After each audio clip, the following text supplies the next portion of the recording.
J'ai eu la chance d'intégrer le studio Disney France, à l'époque dirigé par les frères Brizzi, qui était à Montreuil, juste à côté de Paris. On a travaillé sur des séries comme Winnie l'ourson, Goofy, et sur le long métrage Dingo et Max.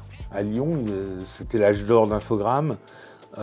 Et ils cherchaient des animateurs. Voilà, j'ai commencé comme ça. Le premier jeu, ça s'appelait Starshot Panic au Space Circus. Ensuite, je suis allé chez Eden Games, où j'ai travaillé pour différentes licences, sur Chicken Run, Toy Story 2, enfin voilà, des licences comme ça. C'était une super expérience.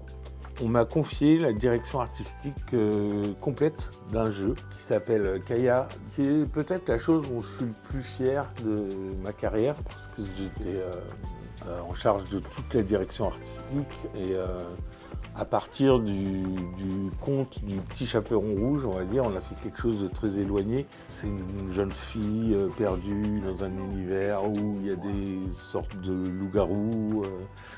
C'était un super jeu qui a été très bien coté. Après ça, j'ai travaillé sur Alone in the Dark, la version PlayStation 3, en tant que directeur artistique toujours. Et du coup, c'était super. Après avoir fait un jeu plutôt cartoon, on passait à du photoréalisme.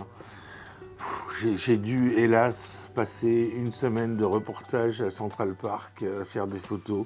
C'était terrible, c'était horrible.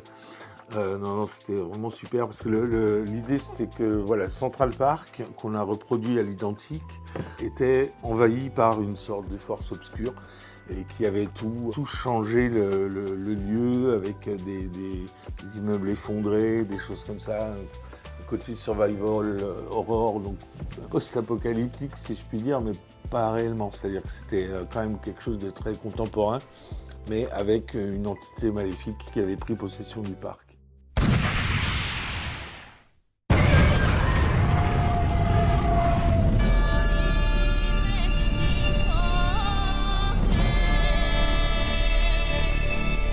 Et puis, Zilla m'a ouvert un studio à Lyon. J'ai postulé pour être chef animateur sur Oggy et les cafards.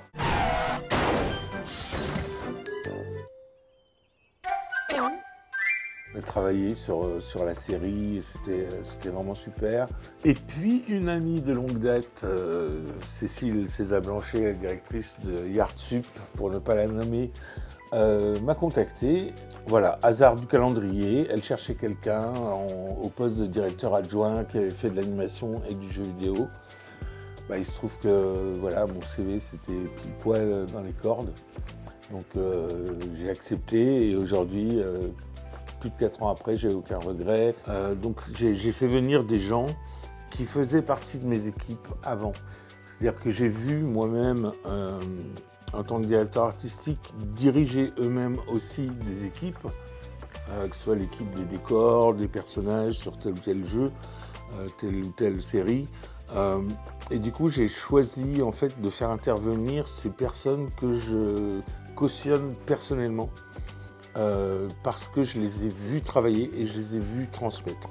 Voilà, je pense que les étudiants savent la chance qu'ils ont de travailler avec de tels professionnels et reçoivent cette bienveillance et cette écoute de leur part. Et ça, je suis particulièrement fier de ça.